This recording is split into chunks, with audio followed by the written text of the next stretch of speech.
Today I'm trying to complete a hardcore Nuzlocke of Pokemon X&Y using only Steel types. That means if a Pokemon faints, it's permanently boxed, no items are usable in battle except for held items, the game must be on set mode, and since this is a Gen 6 challenge, no Mega Evolutions. Make sure to subscribe, like the video, and leave a comment on what challenge I should do next. So, booting up Pokemon X and going to the starters, it's immediately clear that, nope, there's no eventual Steel types here, though they did just get some sick new Mega Evolutions. Regardless, my only option is to ride Furry Bait the Fennekin out to Route 22 so I can capture my only encounter before the first gym, Riolu, nicknaming it the Iron Fister. You know, it's nicknames like this that end up making my videos not appear in restricted mode. YouTube's been turning this feature on for people automatically for some reason, so keep an eye out on this tab if things start to seem weird and your favorite creators are quote-unquote not uploading as much, since they're likely just being blocked out. Anyway, Riolu is a friendship evolution, so I can just run back and forth nonstop like a maniac for a hot minute to max out its happiness, but not only that, I can have him participate in super training. Instead of having to grind on wild Pokemon and fight against the level cap for like half of the game, I'm able to instead completely optimize my EV spreads from the get-go. I imagine you know what EVs are, but put simply, they're normally invisible values that help boost stats even higher than something like spamming rare candies. Sure, Riolu can get a few unintentional EVs from the tutorials, but once attack and speed are opened up, it's all gas until he's maxed out, evolving into Lucario and letting me head into the gym. Even with a full EV spread, a fully evolved Lucario, and heck, even the lonely nature to boost his attack and lower his defense, Lucario unfortunately only has access to Quick Attack up to this point. Alas, it should be enough to give Viola a good Iron Fisting today. Quick Attack is an easy two-shot on Surskit as she sets up Water Sport, doing nothing and giving me free reign to start the assault on Vivillon, who for some reason is just using Harden and Tackle. I mean, I guess Harden reduces my damage output, but Tackle is both resistant and doesn't do the damage over time that her signature move, Infestation, would do, and likely bring me close to the brink of a KO if it weren't for Viola waiting until her Vivillon had taken half a dozen quick attacks, was in the HP yellow range, and after already using a potion. From there, it only takes 2 more quick attacks, and then Lucario ends the fight, earning me the bug badge. Oh, that was one way to throw, I guess. 1 down, 7 to go. Route 4 doesn't have anything new for me, but most of the trainers are skippable as I get to the gate, receiving the TM for Return. Oh boy, you shouldn't have. That's just completely spoiling me due to already having that high friendship with Lucario. Because of that, I'm just able to spam 3 of them and take out Professor Sycamore's Bulbasaur, Charmander, and Squirtle, learning Power-Up Punch in the process and taking Charmander as my own so that no one can have a Fire type. If there's anything that's gonna bungle this run into a million pieces, it's either Lysandre's Pyroar or Elite Four Malva's entire team. But hopefully by then I should be well prepared. Route 5 doesn't contain any new Steel types, taking me until Camp Freer Town and seeing the Sleeping Snorlax on Route 7, before finally hitting Route 6 on the way to Parfoon Palace, and encountering my second Steel type in On-Edge. She's not quite that useful yet, but once this fella evolves into Doublade at level 35, I will have free reign to Slapatron and Duskstone onto her and go crazy with Aegislash. And remember, this is pre-nerf Aegislash, where the base stats were 150 for either the defenses or attack stats, depending on what stance Aegislash was in, as opposed to 140 in Gen 7 onward. My intention with her was to EV train in Special Attack, due to the presence of Shadow Ball and Flash Cannon, then shore up the remainder of the moveset with Substitute and King's Shield. But oh boy, those are not available moves for me outside of exactly Substitute, a TM in Anastar City, the home of the 7th Gym Leader, and King's Shield, which I can't get until I hit the move relearner in Dendamil Town, the town before the Anastar City, so I'm gonna be waiting a while. Shadow Ball isn't available until Terminus Cave on Route 18, taking place after the entire saga with Team Flare and Lysandre, while Flash Cannon, I straight up cannot get until after the Nuzlocke is over due to it being stuck in the post-game only Kailud City. So while I do make the mistake of EV training in Special Attack now, I'll eventually be grabbing myself a reset bag in order to fix this mistake. For now though, it's mostly just the Lucario train. Plowing through the multi-battle against Trevor and Tierna with the Power of Return, rushing through Connecting Cave and Upper Route 8 before hitting Ambret Town, home of the Fossil Revival Lab. Not that that's any concern to me since I can't get a hold of Shieldon as a Steel type, but it is tangentially related due to Team Flare's ruckus across Route 9 and inside of Glittering Cave. First of all, because the TM for Shadow Claw is here and is wonderful coverage for both Lucario and On-Edge. But not only that, but for one of the drop-down encounters in Ferocide. Being yet another great coverage dual type in Grass and Steel, this gal is a physically defensive menace with the capability of sweeping teams with the raw strength of Power Whip and Gyro Ball. Combine that with Curse and Protect for some leftovers recovery, and we've got a set on our hands. Only downside is that it's quad weak to fire as opposed to being just normal weak to it, though we do have some steel and rock types coming up that should help in that department.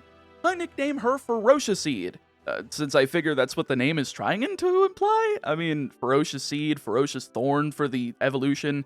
Seriously, who the hell was cooking when the English dub of the anime decided to pronounce it Ferrothorn? Dumbasses. With Team Flare done and dusted though, I figured I'd take the aside to EV train Ferocide, going full hog into HP while splitting the remaining half into 1/3 physical defense, 2/3 special defense. Probably could have stood to put a few more points into physical defense though, considering Ferocide also ended up getting the lonely nature, but I'm not going to complain since her speed IV is 2, almost the optimal 0 that you would want for the likes of Gyro Ball, so I'll take it.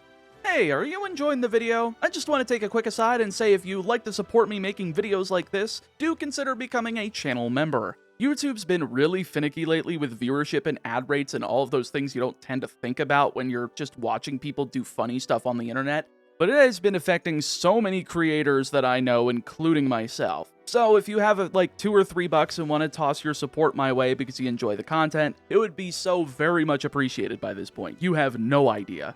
I'm genuinely worried that YouTube is no longer going to be viable for many people unless viewers are willing to do Patreon or memberships for those creators. And I hate to ask for viewer support since I believe I should be able to get by on ad revenue alone, but I think it's an appropriate time to ask for some help, especially for the huge project I have planned for the end of this year. Anyways, back to the video.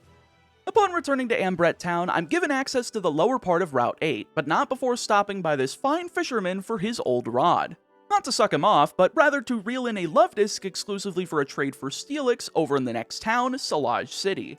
That massive base 200 defense, plus being an impish nature further increasing the defense at the cost of Steelix's completely useless special attack, means I don't have to throw any EV investments into it. Rather, I'm going for 244 HP, 136 attack, and 128 special defense. It's similar to a Smogon set from the time in order to balance out bulk while also being able to dish out some really high damage, and considering not only does Steelix get great stab moves in Gyro Ball and Dig, there's also some insanely good coverage moves that I'm not getting elsewhere in Fire, Ice, and Thunder Fang, so I'm gonna need to treat her with love and care to get me through some of the tougher battles ahead. I don't get to choose the nickname here, but Thumper is pretty decent all things considered, and that's adding yet another subtyping to my collection. Fighting, Ghost, Grass, Ground, we're really covering all our bases here. Though frankly, I don't think we need much else but fighting for Salage's gym leader, Grant. He's rocking a Mora, a rock and ice type that shatters the instant a Lucario power-up punch connects, and a Tyrant, a rock and dragon type that crumbles into a million pieces once a +1 power-up punch lands, earning me the win and the Cliff Badge. Pretty anticlimactic, and for some reason that gym gap was a lot shorter than I remember it being. When I was a kid, I was impressed by the sheer amount of routes and subplots between Santaloon City and Salage City, expecting there to be these fun little asides that you'd see in the Pokemon anime between every gym, and sure, that probably could have been the intention due to the amount of space and new hardware potential the 3DS provided. I imagine they just realized how much time they put in between gyms 1 and 2, and were like, frick, we gotta move, folks! The rest of the game has to be playable, we'll come back to it in about 12 years. At least it didn't take me 12 years to get to Route 10 just to the north and find the right Horde encounter, as the only new Pokemon here of interest is Nosepass. And while it's not a Steel type yet, I'll have to wait until Route 13 to get to the right environment, which isn't too far off. It'll finally give me a Rock type that'll give me that Fire type neutrality that I've been so desperately needing. This and eventually Aron from Terminus Cave on Route 18 are the only 2 Steel Rock types I have access to. But Nosepass is special in that it's being EV trained in, well, special attack along with its bulk. If everybody else is a physical tank or physical sweeper, then I've gotta balance it out. Probopass does eventually get easy access to the likes of Power Gem, Earth Power, and Discharge. Once again, no Flash Cannon because Kalos City hates all Kalos players, and that 4th slot is easily filled in with something like a Thunder Wave due to the utility of safer switches, or ensuring that one of my slower Steel types can take 1 hit but not necessarily 2, and go into an imposing Pokemon and take it out. Now that it's done and dusted, Geosenge Town has a small scuffle with Team Flare before I'm challenged by Korrina, the Shaller City Gym Leader. Well then, it's an extreme rarity to have a gym battle outside of the city it should be taking place in, but hey, 3 power-up punches through 2 Lucarios with my own is more than enough to get the Rumble badge. Right? Wrong. Because the badge just doesn't come up in conversation. I Peter, but it just does not show up. Okay then. I'll have to take on the rest of her team over in Shallower City itself. That just requires me going through Reflection Cave, which by the way, my god, this place is a run killer for Kalos Nuzlocke. You better have the reaction timing of a goddamn cheetah, otherwise Throw will try to kill you. I usually do, but this time I got, and fortunately here I was the fister and not the fistee today, but it sure was damn close. And despite being a cave, there's no new steel types for me to grab here. Surprising to be honest, I would have figured this place would have been a great place to put something random like Clink. I like Clink. And again, I just like all of Gen 5. Anyway, on the other side is Shallower City, and the only battle between me and Korrina is a rival battle against Serena inside of the Tower of Mastery. Meowstick is a bit of a threat at first, but On Edge is pretty much able to wall it from using Fake Out in the first turn, while barely taking any damage from Psybeam at the same time, giving me free reign to fire off a Shadow Sneak, 2 returns, and 1 more Shadow Sneak for the KO. See what I mean about making the mistake of not EV training in physical attack? Should have given her Shadow Claw as well as opposed to Shadow Sneak, but what do I know? Second up is Absol, easy swap to Lucario to take a resisted bite, not quad resistant anymore due to the changes of the steel typing in Gen 6 to rebalance around the fairy type, but 1 power-up punch is still enough to KO the disaster Pokemon, leaving just Frogadier to eat a single +1 return to earn me the win. Good, now get me into that gym. Fun fact, this gym is completely and utterly walled by On Edge. Korrina's Mienfoo only has normal and fighting attacks with no foresight, so I'm free to set up and autonomize and raise my speed and go in with 2 aerial aces to KO, leading to a choke. The only thing here that can damage On Edge is Rock Tomb, which even a critical hit only does a grand total of 11 damage, so again, not really threatened here. 2 aerial aces is all it takes to take down the Vascular Menace, leaving just Hawlucha. Korrina decides this is a great opportunity to pull a Pokemon Red and Blue special, and that's Lance's Dragonite uses Barrier against a Poison type. Except this time, it's using Hone Claws against a Ghost type. 3 aerial aces should be all that it takes to KO, but once again, I'm purely dumbfounded at my inability to ever hit a damage range in my life, so 1 more health restore later, and I'm given another opportunity to hit that 3-hit KO, and On Edge manages to pull through, KOing and ending the fight to earn me the Rumble badge. Good stuff. But the mid-game of XY is where stuff just starts tumbling in terms of speed at which you get badges. Badge 1 to 2 was a doubling from 12 to 25, Korrina was a reasonable jump from 25 to 31, but Korrina to Ramos is 31 to 34, then to Clemont is 34 to 37. They sure are not long gaps at all, considering after getting the Mega Bracelet on the top of the Tower at Mastery and being forced to break the rules by A, Dupe's Claws being broken due to using a second Lucario, and B, using Mega Evolutions, I'm able to just shove the thing into the box and continue where I was. There's exactly 1 route to the east of Shallower City in Route 12. After I get Surf with a Gift Lapras on top of it, so I don't have to go searching for an HM user, going straight into Coumarine City, the home of the 4th gym. Sure, there's a rival fight in between, but Serena's team members have not changed at all. Meowstick is still cut down by On Edge, this time with 3 Shadow Sneaks, Absol is still shattered by 1 power-up punch, and Frogadier still eats defeat at the hands of a single return. Nothing new to report here. Now for Ramos, I did have a bit of a weird difficulty figuring out just what the heck to do with him. It's mostly stemming from Jumpluff's Leech Seed. I can't just establish anything because it'll just get Leech Seeded, so because Ferroseed is a grass type, Ferroseed it is.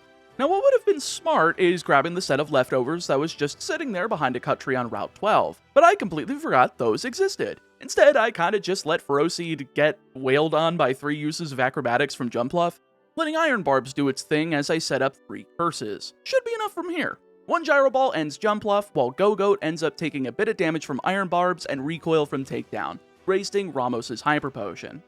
This is the perfect opportunity to go for Rollout, since now I can charge up, hit 4 of them on Go-Goat to KO, leaving the 5th and final one to blast through Weepinbell to one-shot and win the fight single-handedly with a Ferroseed. Is what I wanted to happen. Instead, I had to hit all 5 on Go-Goat to take it down, being dangerously close to being KO'd myself, so I just swapped to Lucario and hit the stupid thing with Turn twice to win and earn the Plant Badge. He really should have had a Victory Bell in that slot. Would have been great foreshadowing it to us getting Mega Victory Bell in Legend ZA. But with all the necessary stuff in Coumarine being wrapped up, I can finally head south, leveling up Nosepass to get myself Probopass. Beautiful, the team is finally almost full. Just 1 more member and we'll be fully charged. There's a bit of a struggle going on with Team Flare over in the power plant though against the folks working there. Though it seems to mostly be that Team Flare has trapped all of the workers inside a tiny room while they stand there. Menacingly. Not really that menacingly though, since the likes of Steelix, Probopass, Ferocid, and Onedge are able to clean up the grunts no problem, with the admin's Houndoom going down to Probopass just like I drew it up, with Team Flare's Aliana having a single Mighty Ana that, hilariously, is a higher level than the next gym leader's level cap at 38 instead of 37.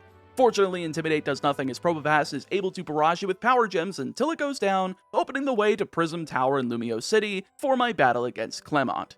Or so you'd think. No, I really shouldn't be going in there just yet without A, buying 275 fresh waters with one hand so that I could refill my drink with some fresh gamer subs, the only caffeinated beverage I drink because frankly, aspartame sucks, and you can get your own free sample by hitting my affiliate link in the description and use code ChaoticMeat at checkout, which you can also use for 10% off any of their cups or beverage tubs. Then B, evolving Onedge into Dewblade, then using Secret Super Training to get myself a Duskstone to evolve into Aegislash. C, clicking on the bottom screen incessantly to yield a reset bag to bring all of Aegislash's EVs down to 0. D, retraining it as a tanky wall with 0 speed investment in order to always go second so that she never takes hits while outside of shield stance. And finally E, backtracking to Route 12 in order to get the leftovers that I forgot to pick up earlier, as well as the Lax Incense from Kumarine's outside market to act as a pseudo bright powder item for lowering opponents' accuracy. Now we can rock and roll. This makes the battle a cinch with Steelix, since I can just Rock Slide Emolga, dig Heliolisk, and then dig Magneton to... Sturdy. Gyro Ball and dig Magneton to win and net me the Voltage badge. Not too shabby. And the next gym should be a cinch just as well, considering Valerie is a Fairy-type gym leader and should just get bodied by Steel-types. Actually, doesn't she have a Mawile?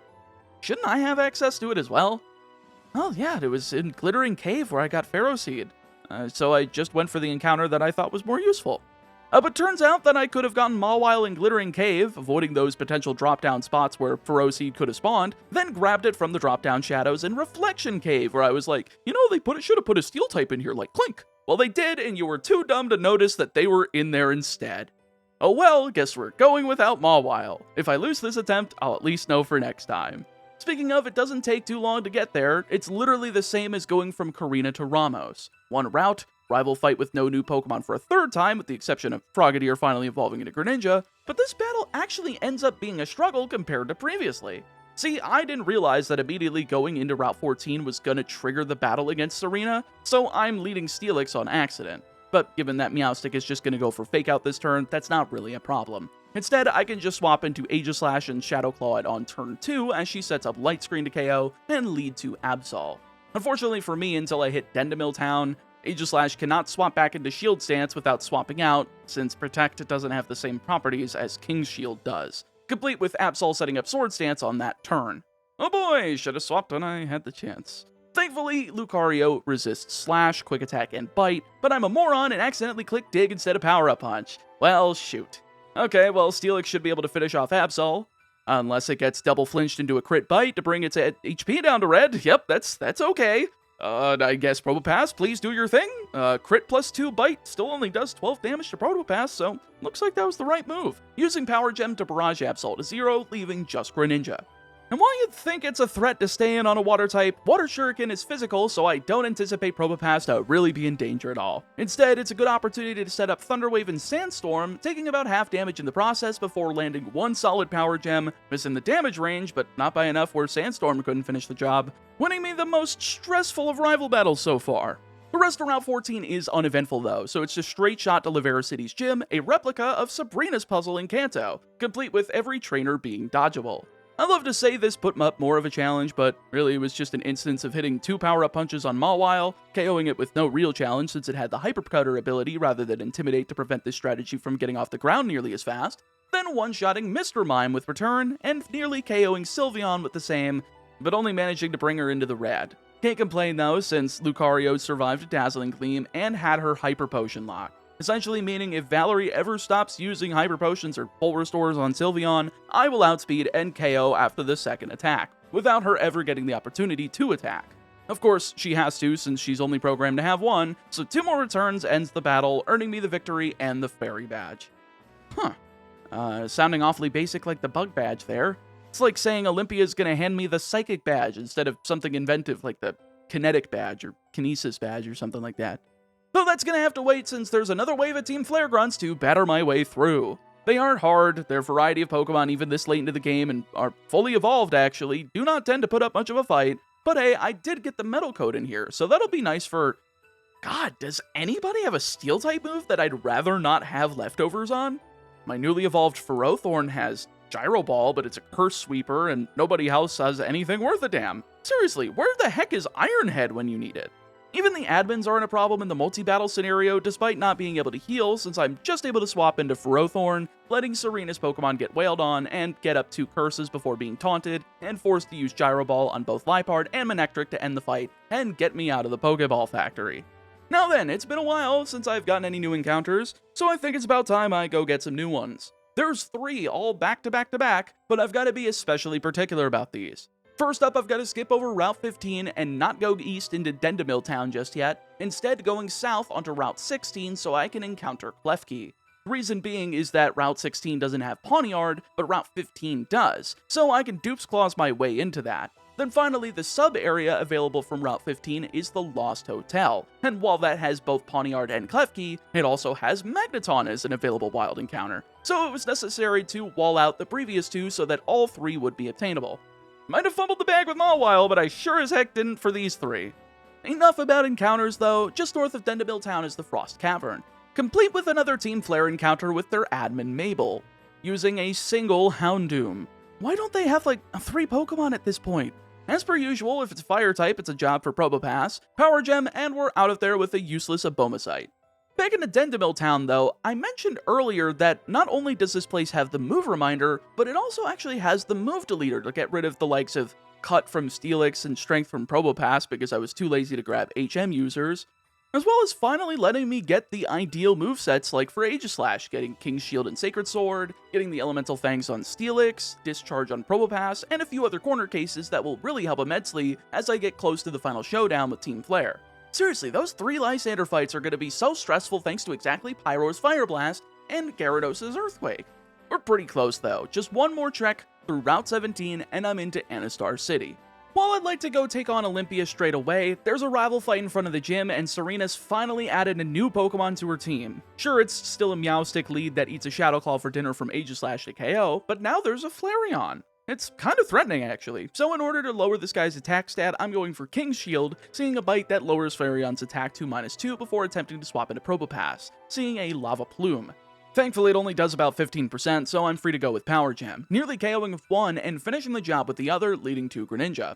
Once again, this isn't a bad matchup since we wall Water Shuriken, and now we have the coverage needed in Discharge to end Greninja's day in 2 shots, leaving just Absol who ends up eating 2 power-up punches from the swapped-in Lucario to taste defeat, and let me enter the Anistar City gym. I really do love the perspective and whimsy that they put into designing this. Kinda reminds me of Mario Galaxy in a way. Speaking of which, Mario Galaxy movie, very much looking forward to. Unfortunately for her though, the battle is only about 10% of the experience as Aegislash comes in and just runs roughshod over Sigilyph with Shadow Claw, Meowstic with the same since we've already proven that with a rival, and Slowking to complete the trifecta and earn the Psychic Badge. Yeah, I guess for a few of these they just couldn't be asked to come up with a unique name. At least it isn't as bad as the Galar Badge names since those were insanely basic. And as expected, the instant I exit the gym, the story, as it usually does at this time after the 7th gym, grabs you by the balls and says, "You're coming with me, young Pokewalker." I never liked this setup. It happens in Gen 3 after Tate and Liza with the Seafloor Cavern and Box Legendary Encounter. It happens in Gen 4 with Spear Pillar and the Distortion World in Platinum, followed by the Box Legendary Encounter. But at least Gen 5 handled it with grace by, yes, not only having something in that slot with Dragon Spiral Tower, but the Relic Castle encounter with Team Plasma, but also incorporating it into your Elite Four challenge by essentially putting N and Getsus as the co-champion spots. So it's a shame that they just revert back to this old formula here. Enough complaining though, since I've got a hat trick to take care of against Lysandre, since not a single other soul in here is worth words. I've swapped around a few members to let Klefki and Magnezone take part in the action over Steelix, and frankly the HM fodder slot since I haven't had the full 16 party members for a hot minute. Which should be more than useful enough against Lysandre after bringing them to level 52. Who would have brought in Bisharp for this now that she's evolved, but there's still no good opportunity here for her, and again we still don't have Iron Head. His first battle over in Lysandre Labs in Lumiose City, while less threatening due to him having Mienfoo and Murkrow over Mienshao and Honchkrow, is still threatening due to Pyroar and Gyarados. However, the former of those becomes a lot less so when Mienfoo ends up being power-up punch fodder, letting Lucario go to +2 before KOing and unleashing a third one to not only take advantage of Pyroar's part normal typing, but to get to +3 to undo the harm of Gyarados' Intimidate, unleashing a +2 return to rip it from 100 to 0, leaving just Murkrow who has no chance in standing up to return if Gyarados couldn't, earning me the first of 3 victories. The rest of the cafe's hidden lab goes swimmingly, cleaving through the Pokemon that his weak admins in Aliana, Celosia, Briony, and Mabel all have before finally taking the elevator down, seeing AZ, and following the last admin down one more floor to kick Xerosic's teeth down his throat. Is what I would say if I had read Malamar's ability. Sure, Crobat wasn't a problem. Oh, but Contrary really is. That does not interact well, specifically, with Aegislash's King's Shield. I know it can probably survive a single payback and shield stance, hoping to attack stance with Shadow Claw and do some damage, but it only does about half, so I have to swap to Lucario to eat payback, and hopefully outspeed to KO with return. And thankfully I do. Almost scary, but I managed to eke my way out. 2 more levels on the team, and it's time for round 2 against Lysandre, as the Jingler is here and ready to Dazzling Gleam the heck out of his newly evolved Mienshao, taking him out before Sword Stance can be utilized, leading to Pyroar. Instant swap into Probopass here to take a Fire Blast, but unfortunately, I end up eating a burn here. At least I still have enough HP to survive a second and hit Thunder Wave, swapping back into Klefki on a Paralysis turn since I want to set up spikes for no reason at all. This is mostly so I can drain the last 3 power points of Fire Blast and eventually get into Lucario, then Sword Stance my way to +6 so that I can ensure I KO Gyarados despite Intimidate and without being threatened by Earthquake. It's pretty much over though since Klefki both dodged the 3rd and lived through the 4th, so I can just swap into Aegislash, taking out the 5th point of Fire Blast for less than half, recover with leftovers, and King's Shield to make sure it was 100% out. And it was, so it's out to Lucario for the setup to begin. 3 Sword Stances, 1 Power-Up Punch, and 2 returns later through Pyroar, Gyarados, and the newly evolved Honchkrow, and we're out of here. Just a few more Grunt multi-battles, 1 Quick Ball for Xerneas? Dang, kind of expected to have to use the Master Ball here, but I'll take it. And now we're at the 3rd and final round against Lysandre after jumping the team to level 56. Now, would you believe that this one is actually easier than round 2? Well, it's because he uses Mega Gyarados, swapping out that Flying type for a Dark typing that gets bodied by Power-Up Punch. It's still the same open though, Dazzling Gleam one-shots Mienshao through a high jump kick, swapping for Probopass against Pyroar to take a Fire Blast that oddly does a lot less than the one in round 2 did, despite this background looking like a freaking hellscape. Thunder Wave connects and I'm able to drain 4 power points of Fire Blast, one of which being a miss before Probopass here is brought to the red and even burned, surviving on just 12 HP before swapping into Aegislash, absorbing the 5th, then using King's Shield on a Dark Pulse to make sure I did not miscount. Good stuff. Time for the Lucario leg. That's a quick swap in, 3 Sword Stances through a Dark Pulse and 2 Hyper Voices, then a Power-Up Punch for Pyroar, return for Honchkrow, and 1 more Power-Up Punch for Mega Gyarados to finish it off and send Lysandre packing for good. Beautiful. With Team Flare finally out of the way, I can focus on the task at hand. Getting through Route 18, Coraway Town, complete with another donking of Professor Sycamore's now evolved 3 Kanto starters at level 50, and Route 19, where I just have to be interrupted one more time. This time, though, I think it's reasonable. It's a back-to-back rival battle against Shauna and Tierno, followed by a heal and immediate 3rd battle against Trevor, each with 3 Pokemon for a total of 9, so this should be an actually fun fight. Shauna's leading Delcatty, so I'm going with Magnezone, one-shotting with Thunderbolt and leading to Goodra, who ends up taking some decent damage from Flash Cannon, but Earthquake brings Magnezone to 1 HP thanks to Sturdy. No worries though, since she doesn't have any Pursuit-like attacks, so I'm free to go into Ferrothorn and set up 2 Curses, hitting both it and Chestnut with a Gyro Ball each to finish the fight, immediately going into Tierno's team. No heals, so Magnezone's at 1 HP and Talonflame's got Quick Attack, so there's no win in here. And therefore it's out to Probopass to absorb it for 3 damage, before stoning him to death with a quad-effective Power Gem, leading to Crawdon, who eats a Discharge after nailing a Crab Hammer for over half. Maybe I should have taught Probopass Thunderbolt instead of Discharge based on the amount of damage I did there. I imagine that 10 extra power probably would have brought Crawdon over the edge, but alas, I gotta swap out into the Jingler and eat another Crab Hammer before finishing him with Dazzling Gleam, leaving just Roserade. Well, it's pretty easy to stay out against a Grass Poison type as a Steel Fairy, so I just go for Thunder Wave, tanking a Petal Dance before swapping for Aegislash, and finishing it with 2 Aerial Aces to win the back-to-back. For being a full 6 Pokemon team, especially with a forced swap back into my lead after 3 of them, that was pretty good all things considered. Of course, upon being healed, it kinda makes Trevor a joke, going against his lead Raichu with Magnezone in order to two-shot him with Flash Cannon. Aerodactyl's out second, naturally going down to Thunderbolt, leaving just Florges, an easy two-shot with Flash Cannon following a Misty Terrain. I always forget that Terrains were introduced in Gen 6. Constantly think it's Gen 7 due to the Tapu's abilities that are here. But with them taken care of, it's an easy couple of steps into Snowbell City, and let me just say, mwah, chef's kiss. Absolutely amazing music for this place. The thing I don't love, though, is the fact that it's right next to a set of Lost Woods in its most literal form. But once I'm able to get through that and I get Wulfric back into his gym, it's time to fight him. It would make sense for me to use Bisharp here for Sword Stance and the pure raw power of Ironhead, and as a Gen 5 fan, it's probably blasphemous for me to say that I'm choosing Lucario first, using 2 power-up punches against Wulfric's Elite Abomasnow, KOing through Woodhammer and going +2 before ending up on Cryogonal, a notoriously physically frail Ice-type that goes down in 1 power-up punch, bringing me to +3 before the absolute behemoth that is Avalugg. Even at +3, power-up punch is only doing about half, but it doesn't matter since all Avalugg goes for is Curse, cancelling out my own boost but letting me do half damage next turn, KOing and ending the fight, earning me the 8th and final badge in the Iceberg badge, which means we're ready to head for the league. Well, almost. I do need an HM user for going through the victory road, and I think Klefki is the best to leave behind. I just followed the speedrun for optimal trainer dodging, and none of the required ones were necessarily problematic, so I was able to get to Serena's final battle with no issues. She's only added 1 more Pokemon to her party in the form of Altaria, so it's just the same formula to take her down. Aegislash lead, Shadow Claw to Meowstic, swap to Probopass on Flareon, Power Gem twice through 3 Lava Plumes, with the last of them unfortunately burning. But I do have a backup plan for Greninja in the form of Ferrothorn, though it's just a swap and power up after taking 2 Dark Pulses, one of which being a crit leading to Absol. Another crit came my way though in the form of Night Slash, bringing Ferrothorn down to just 14 HP, but with the Gyro Ball bringing her down into the red, I figured I should have either a free swap into Lucario on a heal, or a weak swap into Night Slash being the B option, in which case I get the latter. That's no problemo since 1 power-up punch is all I need to give me enough juice to 2-shot Altaria with return, ending the fight and finishing out the victory road with no casualties.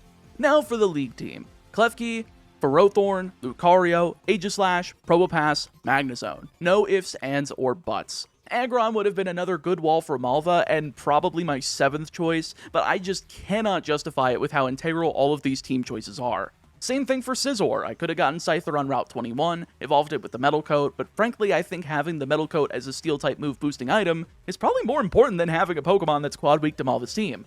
And the last consideration, Skarmory for the ground immunity. It would have been great for the likes of Torkoal's Earthquake, if it didn't have Flame Wheel, or Probopass's Earth Power, if it didn't have Discharge. I could see an argument for Seabold's Gyarados and Diantha's Tantrum with Earthquake, but frankly, Magnezone should just be annihilating these 2 into the ground with Thunderbolt and Flash Cannon respectively. But enough talk, let's go in. Will I go Deathless, or will Malva be the bane of my existence? Leave a comment down below with your prediction, along with what type in game you want to see me Nuzlocke next. And to top it off, if you're a channel member, you can even put my channel's emotes in the comments that you make. Naturally, I'm leaving Malva to the end just for the little bit of a level advantage I might accrue over the course of these 3 battles, starting off with the easiest among them, Drasna. She leads Strigalgi, I go with Magnezone for the Thunder Wave, immediately swapping into Lucario for the attempted sweep by alternating Protect and Sword Stance back and forth, hitting Dig as I get back to full HP.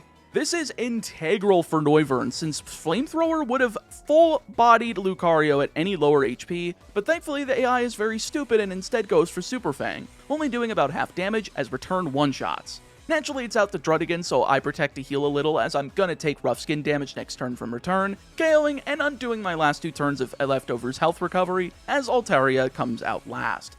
It's a simple one-shot to KO with return, nothing more to it. Also, I'm sure I probably drove this home in previous videos, but 4 Pokemon for an Elite Four battle, it's always a surprise since there really should be more, as well as a Mega Evolution, especially for the game that introduced it. Drasna could have 100% fit at Kingdra, as well as Mega Altaria. Second up was Wickstrom, being a rival to my Steel types as he leads Klefki and myself with once again Magnezone. Thunder Wave and out into Lucario we go, and I think understandably I'm taking no extra time here. Lucario was immediately put under Torment, and I'd like to take as little punishment as possible. So using 2 Sword Stances and power-up punches by alternating to get to +6, while mixing Protect in between is my top priority, managing to get to that +6 off of the second power-up punch that KOs Klefki, leading to Probopass. I'm expecting Earth Power here, so just to give myself a wee bit of insurance, I figure why not go for Protect, finally dishing out Shadow Claw. Reason being that despite knowing that he has Sturdy and healing items, I'd rather Wickstrom go through those healing items to ensure I get more turns of Leftovers recovery, as just in case, and while also having to deal with Sturdy over and over again.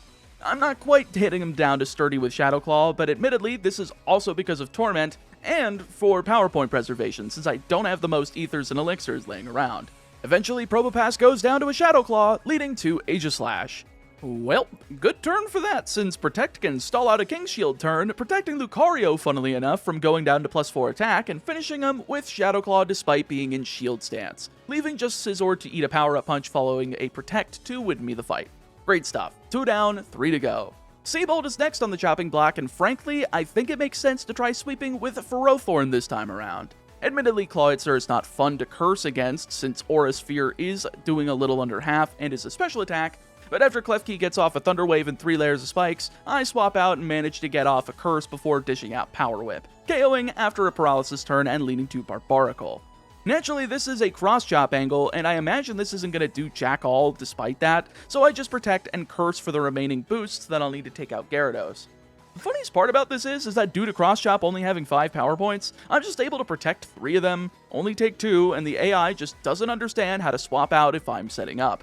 Razor Shell doesn't do jack all, X-Scissor does a little bit, Stone Edge tries to be threatening, but I'm getting up to +6 and healing as much as I can, buddy. It's just not your day. Not to mention I can just Power Whip him on the turn Seabolt goes for a Hyper Potion due to hitting Ferrothorn so many times that Iron Barbs nearly KO'd Barbaracle on its own. This leaves Gyarados out third, naturally an easy KO through a predicted Dragon Dance, and finally Starmie, as even though it's a special attacker, Psychic, Dazzling Gleam, and Surf just cannot touch Ferrothorn. Earn him in the W, and leaving just Malva. God help me, I'm in for the fight of my life. I'm leading Magnezone so that Sturdy will ensure I get off a Thunder Wave, swapping for Klefki because frankly, I need a sack. This comes immediately due to a critical hit, and now the battle's free. Probopass just comes in, is able to Wombo combo through Pyro with Power Gem, Torkoal with the same, Talonflame through a critical Flare Blitz because the AI is trying its best to sabotage, but I'm not letting it happen, taking less than half and nailing the quad effective Power Gem, leaving just Chandelure to be taken down through Confuse Ray, quickly ripping through Malva's fight, but only leaving me with 5 team members going into Diantha. But I have a feeling that Klefki was the least useful Pokemon going into that fight, so this should go swimmingly. In fact, I'm right about that as Hawlucha leads for Diantha, and I'm going for Magnezone since the AI doesn't know something I do. Though the AI does know something that I don't because I forgot how Limber works when I used Thunder Wave, with her follow-up Flying Press after a Swords Dance doing barely anything at all because it's not very effective. Turns out that flying damage is taking priority and must be hard to account for programming-wise, and despite my blunder, I'm still able to one-shot with Thunderbolt, leading to Tyrantrum, who folds to a single Flash Cannon. Goodra sent out third, and I'm expecting either Focus Blast or Fire Blast. The former would be an immunity for Aegislash, while the latter would still be blocked effectively due to the base 150 special defense and EV investments. Thankfully, it's the former, so I can enter and go for King's Shield against Fire Blast. Then take one before going second and hitting Shadow Claw for half. I was kind of expecting on stalling this out to set up for the remaining 3 party members, but we've already seen enough setup sweeps, so I may as well just do this one normally. One more King's Shield puts Aegislash back into shield stance, letting me take one more Fire Blast on the follow-up, and while it's a crit, it's still not enough to take her down as Shadow Claw finishes off Goodra. Half remain as Gourgeist enters fourth, and hilariously, I'm able to lower her attack thanks to trying Shadow Sneak on a King's Shield, easily making sure I don't take damage before trying to Shadow Claw as she goes for Phantom Force, not doing any damage. However, I learned that Phantom Force hits through Protect S moves, like this and Spiky Shield. That's fine since it actually didn't KO Aegislash, but it did almost give me a heart attack as she's brought down to just 2 HP. I think I can make it through the rest of this fight deathless though if I do this right. After giving it a little bit of a think, I swap for Lucario, finishing it off with 2 Shadow Claws after eating a Shadow Sneak and... Trick or Treat? Really? Why would my opponent want to give me stab ghost moves after I already showed it Shadow Claw? Oops, I guess I'll go for Power Up Punch on Aurora's to get the KO, going +1 and ending Mega Carnivore before she even has a chance to attack, stab Shadow Clawing it for the super effective victory.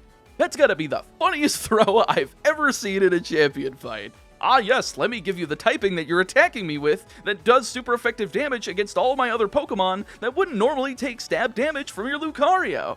But with that, I'm the Kalos champion through a Steel-type only Nuzlocke, and that's another notch in the W column for the Meatball Man. Not gonna lie, it was a very fun refresher going back through X&Y before the release of Legends CA in about a month, and I've been very much itching to play some of these Pokemon games that are criminally underplayed on this channel, despite the fact that I've been making videos for about 6.5 years now.